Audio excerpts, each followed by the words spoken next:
Caso 7 de factorización. Suma o diferencia de cubos perfectos. Vamos a ver dos casos. En el primero, la suma de cubos perfectos. Pero recuerda que en uno de los cocientes notables vimos una regla que establece que el cociente de la suma del cubo de dos cantidades entre la suma de las cantidades es igual al cuadrado de la primera cantidad menos el producto de la primera por la segunda más la segunda cantidad al cuadrado.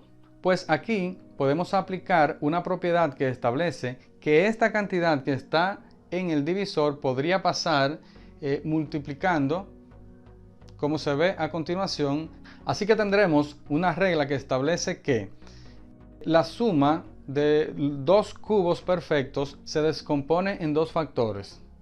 Primero, la suma de sus raíces cúbicas y en el segundo factor, el cuadrado de la primera raíz menos el producto de las dos raíces más el cuadrado de la segunda raíz.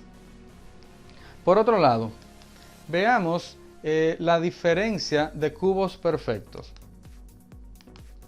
Recuerda que también en uno de los cocientes notables vimos que el cociente de la diferencia de los cubos de dos cantidades dividido entre la diferencia de las cantidades, esto será igual al cuadrado de la primera cantidad más el producto de la primera cantidad por la segunda más el cuadrado de la segunda cantidad. Pues como vimos, hay una propiedad que establece que una cantidad que esté dividiendo de este lado del signo de igual podría pasar multiplicando al siguiente lado. Por lo cual hay una regla que establece que la diferencia de dos cubos perfectos se descompone en dos factores.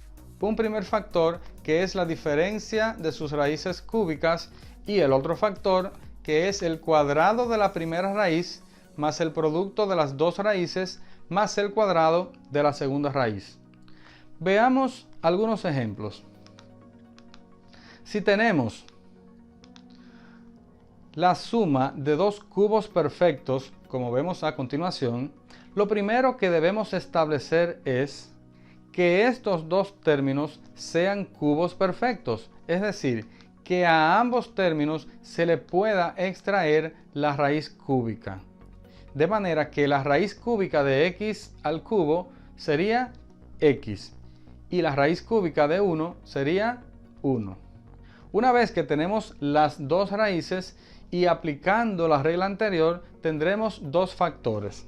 El primer factor, que es el cuadrado de la primera cantidad menos la primera cantidad por la segunda más el cuadrado de la segunda cantidad, y el segundo factor, que sería la suma de estas dos raíces.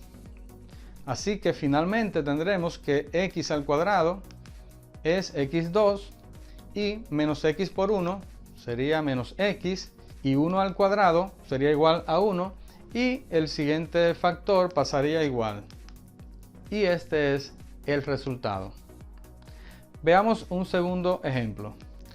Si tenemos la diferencia de dos cubos perfectos, primero debemos determinar si estas expresiones son cubos perfectos, es decir, tienen raíz cúbica exacta. Así que la raíz cúbica de 8x3 sería 2x y la raíz cúbica de 125 sería 5. Una vez que tenemos estas dos raíces, la factorización de esta diferencia de cubos perfectos se compone de dos factores. En el primer factor tendremos el cuadrado de la primera cantidad más la primera cantidad por la segunda más el cuadrado de la segunda cantidad. Y en el otro factor tendremos la diferencia de las dos raíces. Desarrollando esta parte, tendremos que 2x al cuadrado sería 4x cuadrado más 2x por 5 sería 10x más 5 al cuadrado sería 25 y el siguiente factor pasaría igual y este es el resultado.